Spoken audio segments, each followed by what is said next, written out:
이거는 뭐 그러니까 이게 그렇게 어려운 얘기가 아니라는 걸 얘기하기 위해서 얘기하는 거예요. 돌멩이가 있다고 치면은 얘가 회전 생각하지 말고 회전 어려우니까 뭐 예를 들어 v라는 속도로 이렇게 이동한다고 생각해 봅시다. 이때 지금 요거를 구성하는 이런 요소들이 있을 텐데 물론 그 가장 미시적으로 들어가면 이제 원자까지 들어가는데 지금 제가 빨갛게 표시한 저것들이 전부 똑같이 v의 속도로 이동해야 됩니다. 저것 중에서 예를 들어서 뭐 요런 애는 예를 들어서 2분의 v의 속도로 간다.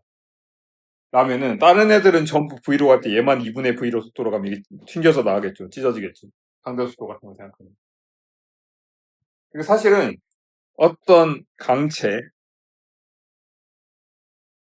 영어로는 리지드 바디라고 부르는 게 갖고 있는 특성이 이런 거라는 거예요.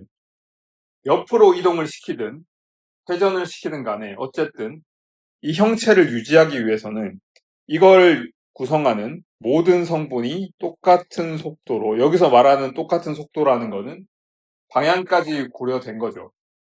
얘는 이렇게 V로 가는데 요 보라색은 똑같이 V지만 요런 크기는 같은데 다른 방향으로 가면 이것도 역시 튀겨서 나가겠죠. 그래서 형태를 유지한다는 게 굉장히 중요한 얘기예요. 형태를 유지한다는.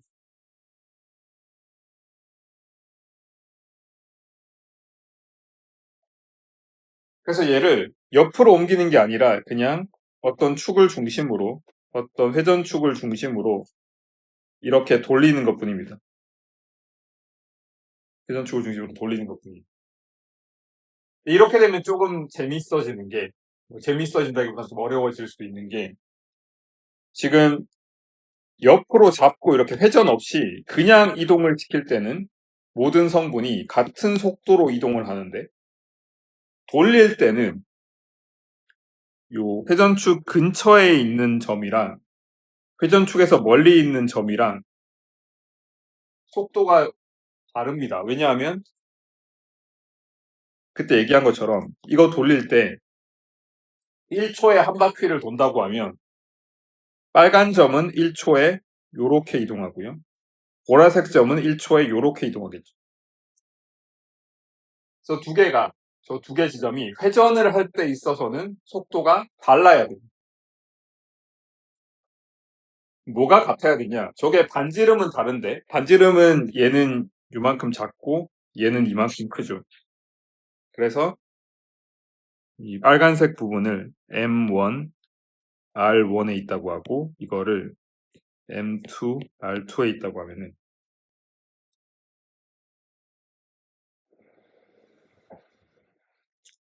구분을 해주는 게 낫겠네. M2라는 게 R2에 있다고 하고 M1이라는 게 R1에 있다고 하면 그러면 M1에 M2의 각각이 저 두 개가 뭐는 같아야 되냐면 각속도 요거는 같아야 됩니다. 왜냐하면 1초에 한 바퀴를 돌든 10바퀴를 돌든 저 두 개가 맞아 떨어져야지 모양을 유지하면서 저 돌멩이 모양을 유지하면서 같이 돌 수가 있으니까. 지난번에 그 원판의 색깔 갖고 얘기했듯이 그거는 제가 좀 전에 소개한 그 5번째 강의에서 제가 되게 중점적으로 설명을 했던 내용인데 저 M1은 1초에 한 바퀴를 도는데 M2는 반 바퀴밖에 안 돈다 그러면 M1이 한 바퀴 도는 동안에 M1은 이렇게 돌아왔는데 M2는 이쪽 편에 있겠죠. 그 말은 저 물체가 부서져 버렸다는 뜻입니다.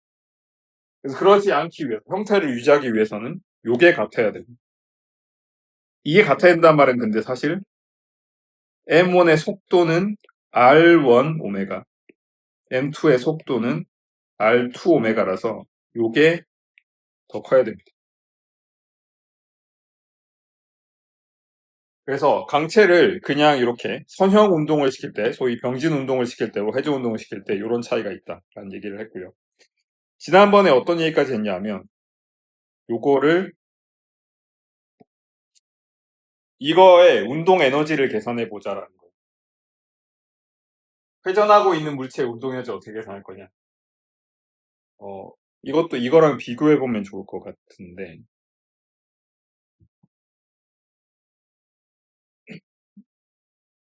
요 물체의 운동 에너지는 지금 저걸 이루고 있는 물체들이, 그러니까 실제로 이런 건 없다는 거고, 이런 거 없다는 거고. 네. 저 물체를 구성하는 질량들의 운동 에너지를 전부 더하면 되겠죠. 그래서 지금 요 물체가, 이 광체가 M1, M2 쭉 해서 MN까지로 돼 있다고 치면은, 그러면 저 물체, 저 M1부터 MN까지가 전부 똑같이 오른쪽으로 V라는 속도로 이동해야지 저게 강체라는 형태를 유지하겠죠. 저 상태에서의 운동 에너지는 2분의 1 M1 V제곱 더하기 2분의 1의 M2 V제곱 더하기 쭉 해서 2분의 1의 MN V제곱까지 되겠죠. V는 똑같이 써야 됩니다. 왜냐하면 다 동일해야지 형태가 유지되니까. 그 말은 무슨 말이냐면 2분의 1에 M1부터 쭉 다 더해서 MN하고 V제곱이 되는 거죠. 근데 요거는 요 값은 정확히 여기 있는 물체의 모든 질량을 다 더한 거니까, 이걸 전부 다 더한 거니까 이 물체의 전체 질량이 됩니다. 그래서 2분의 1 mv제곱이 되는데, 그래서 우리가 사실은 예전에 운동에너지 배울 때 어떤 큰 소위 거시적인 매크로스코픽한 물체를 쓰더라도 야구공 같은 게 질량이 m인 야구공이 v라는 속도로 가고 있으면 그냥 2분의 1 mv 제곱으로 쓸 수 있었던 게 그것 때문이죠. 이게 전부 다 더해지는 거니까. 그러니까 여기서도 암묵적으로 당연해서 그냥 넘어가긴 했는데, 암묵적으로 질량을 전부 더한 거 곱하기 v 제곱을 하고 2분의 1을 하면 운동 에너지가 된다는 거를 배웠던 거죠. 여기서는 그래서 여기서도 비슷하게 할 건데, 문제는 여기서는 얘가 다 다릅니다. 그래서 이 회전운동 얘기할 때는 이렇게 m으로 다 이렇게 묶이는 게 아닙니다. 그래서 이것도 생각해 보시면 여기서 운동 에너지는 2분의 1 m1, 이제는 저 밑에 첨자를 써서 이렇게 써야죠. 왜냐하면 회전 운동에서는 회전축을 중심으로 저 반지름에 따라서 저 질량 성분들이 전부 다른 속력으로 돌고 있기 때문에, 그래서 이거는 이렇게 쓰고 이거는 M2V2로 쓰고 이렇게 쭉 해서 2분의 1에 MN VN 제곱까지. 위에 거랑 다른 게 뭐냐 하면 여기는 지금 속도가 다 똑같기 때문에 M으로 다 이렇게 쭉 더하는 항들로 묶어버리고 이거를 그냥 전체 질량으로 쓸 수 있다는 거죠. 여기서는 더 이상 그걸 할 수가 없습니다. 속도가 전부 다르기 때문에. 속도가 다르기 때문에 뭐를 하냐면 같이 묶을 수 있는 각속도로 이렇게 풀어줘야 됩니다. 그래서 풀기 위해서는 2분의 1 M1 V1 대신에 R1 오메가 1의 제곱이니까 이렇게 되죠. 두 번째 2분의 1 M2의 R2 제곱의 오메가 제곱 쭉 다 해서 2분의 1 MN의 RN 제곱 오메가 제곱. 여기서도 그러면 묶이는 게 있긴 한데 저 위에 이 선형운동, 병진운동에서처럼 질량이 전부 다 더해지는 게 아니라 공통 팩터가, 공통 요소가 뭐가 있냐면 2분의 1이 남고 그 다음에 더 이상 M1 더하기 M2 더하기 쭉 하는 게 아니라 M1 R1 제곱 더하기 M2 R2 제곱 더하기 쭉 해서 MN RN 제곱하고 오메가 제곱은 전부 공통 요소로 가게 됩니다. 그래서 여기서는 2분의 1에 이게 더 이상 질량의 차원도 아니고 질량 곱하기 길이 제곱의 차원을 갖고 있는 어떤 양이 되고, 이거를 그래서 관성 모먼트 또는 회전관성이라고 쓰는 저양이 됩니다. 그래서 이거를 2분의 1 I 오메가 제곱이라고 쓸 수 있게 된 거죠.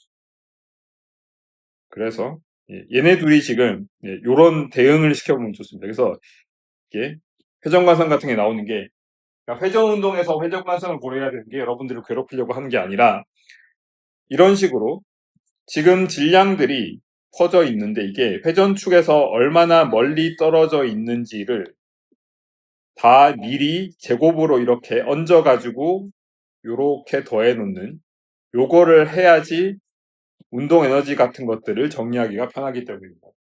나중에 저거 갖고 다른 것들도 많이 할 텐데 어쨌든 이런 식으로 됩니다. 그래서 이렇게 되는 거예요. 그리고 지난 시간에 얘기했지만 이거는 이 회전관성은 실제로 물체가 돌아가고 있는 상태랑 아무 상관없고 회전축으로 요거를 회전축으로 해서 돌아간다는 그것만 있으면 회전축에서의 반지름 요거 이거 제곱해서 질량 요소에 곱해가지고 전부 더하는 것 뿐이니까 기하학적인 양이라는 거예요. 수학적인 양이라는 거예요. 실제로 동력학적인 그러니까 돌아가는 그 얼마나 빠르게 돌아가는지 그 운동과는 아무 상관없는 그런 거라는 겁니다.